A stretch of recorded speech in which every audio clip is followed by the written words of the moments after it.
let's take it now to some NFL rumors and some good ones, and we'll talk trade as well. And first up, could the Browns trade Tyrod Taylor? Now, this makes quite a bit of sense from the Browns' perspective, and it's almost a why wouldn't they try to make this trade happen? They're invested quite a bit in Taylor in terms of money for this year, sent a third-round pick out in exchange for in a trade there. The issue is, and although the plain dealer's rationale makes sense of they should try to do it, who's going to trade for Tyrod Taylor right now? If the Niners aren't all that interested, who else even needs a quarterback, especially when it's going to cost you a little bit under $1 million per game, maybe more like, maybe $500,000 per game. But doesn't make a lot of sense for a team to go trade for Tyrod Taylor, even though I do think you could see the Browns make a move, or at least try to do so.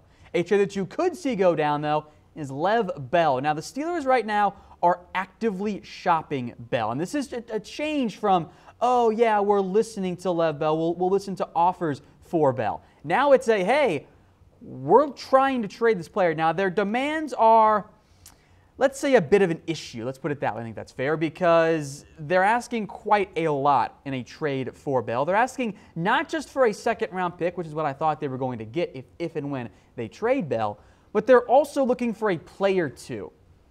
I have a tough time seeing that one go down. Now, maybe if it's a low-end player like a 50th man on the roster guy, okay, maybe that makes more sense.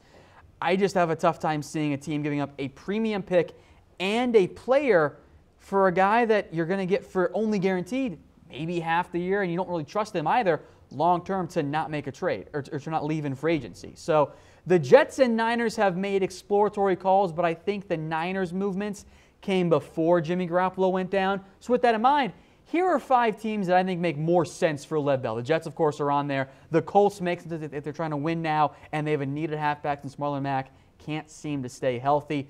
The Bucs make sense, especially if they do include a Ronald Jones, who, for whatever reason, just looks skittish and scared behind the offensive line, looks completely unprepared. I'm not really sure what's going on with Jones. The Texans could make sense if they're trying to go all in and win right now. Remember, they actually have 2 second-round picks. And the Packers, they've got plenty of ammo to make a trade. So with that in mind, what team will Lev Bell play for this season? Now, maybe it is the Steelers. Maybe it's somebody else. I think it's going to be a trade. So let me know who you guys have Bell playing for this season in the comment section. And don't worry, I'll be sure to respond as well. All right, next up, how about some Dez Bryant talk? Now, Dez says he's going to sign soon. Now, the unfortunate reality is that we've heard soon from Dez Bryant for a long time now. And Dez also mentioned on social media earlier last week, I should say, that he'd been battling anxiety and depression, and that's a big reason why he hasn't signed yet. Now, the report from CBS Sports is that Dez is doing much better both physically and mentally, and that Dez could be good to go and sign as soon as in the next 2 weeks, which would be great for Dez, get him on the field sooner rather than later. And don't forget, Dez did pass on offers from the Cleveland Browns and from the Baltimore Ravens. Now, if I were Dez, I think in hindsight, maybe you should have signed with Baltimore, given the way our offense actually looked pretty darn good early on in the season. But I think it makes sense if you're Dez to wait. I think the Titans, by the way, are still a very logical landing spot for Dez Bryant, given that they did recently cut Rashard Matthews. But our friends over at BETDSI, well, they've got the latest odds on where Dez Bryant will sign the field. They lead the way, of course. That's every other team at plus 175. The Patriots there at plus 325. The Seahawks are plus 475. Texans there plus 750. The Cowboys are plus 1,200 there. So, folks, those are the BETDSI odds. You can bet right now at chatsports.com/bet. Use promo code NFL120. Get a 120% deposit bonus. Here's what that means.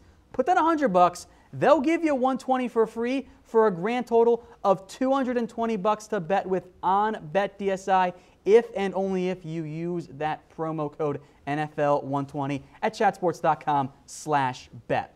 And then back to Dez Bryant. You saw the odds. You know where to bet on the odds. Where do you think Dez Bryant will sign? Let me know in the comment section. I already put money down on the field on BETDSI, but I lean towards the Titans in particular. All right, some more NFL rumors here. Earl Thomas, is he done in Seattle? Well, it kind of seems that way, especially if you're Earl Thomas. Now, I think at this point everyone has seen, you saw it in our cold open, the Earl Thomas getting carted off the field, looking over to the Seahawks side and flipping them the middle finger.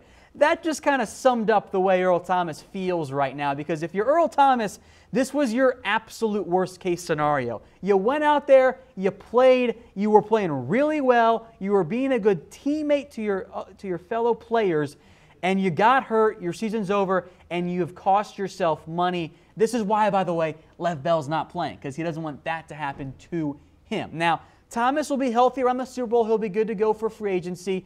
The Seahawks, though, can still franchise tag Earl Thomas. As for a trade, that does not seem likely at all, because if you're the Seahawks, you can get a third or at least a fourth or a fifth in terms of a comp pick. No one's going to give you more than that for an injured player who's not going to play at all this season. So, with Earl Thomas's time in Seattle, I think, done, where will he play next year? I still think the Cowboys, with plenty of money in free agency, are a perfect fit for Earl Thomas, even with the injury concerns. But E.T., I think, kind of took some offense that the Cowboys didn't give up what the Seahawks wanted for in a trade. That could be something to monitor going forward.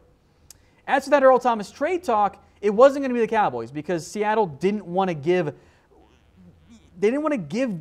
Thomas what he wanted. They didn't want Earl Thomas to be rewarded for what they viewed as being petulant and being a complainer and not going about things the right way, at least from their perspective. They did, however, come very close to a trade with the Kansas City Chiefs, and the Chiefs thought they were going to land Thomas.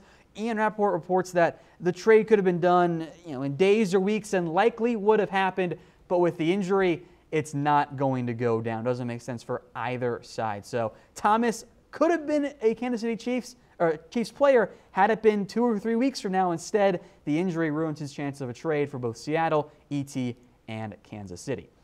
Folks, if you like this awesome shirt that I'm wearing, go get one of your own at Mizzen and Main. Head to comfortable.af and get yourself the most comfortable dress shirt you will ever own. And oh, by the way, they're made right here in America.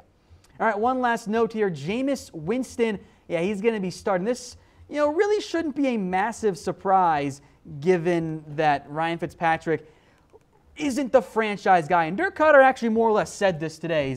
And actually kind of a weird statement from Cutter was along the lines of, he's going to be here longer than I am, which is the second time in back-to-back days that Cutter's made a comment like, is he going to get fired? We'll talk more about that later on in the show.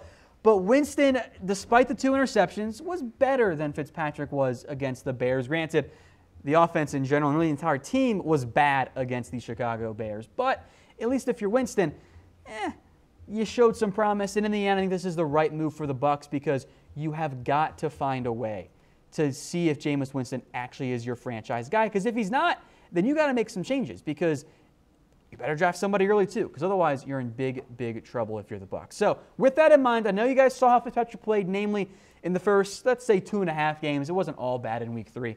Who should start at quarterback for the Bucs, knowing that it's going to be Winston's time? I think it's Winston. Maybe Fitzpatrick gives you more of a chance to win now, although I'm not convinced on that one at all. But for Winston, he gives you a better chance to win long term. You have to see what he has.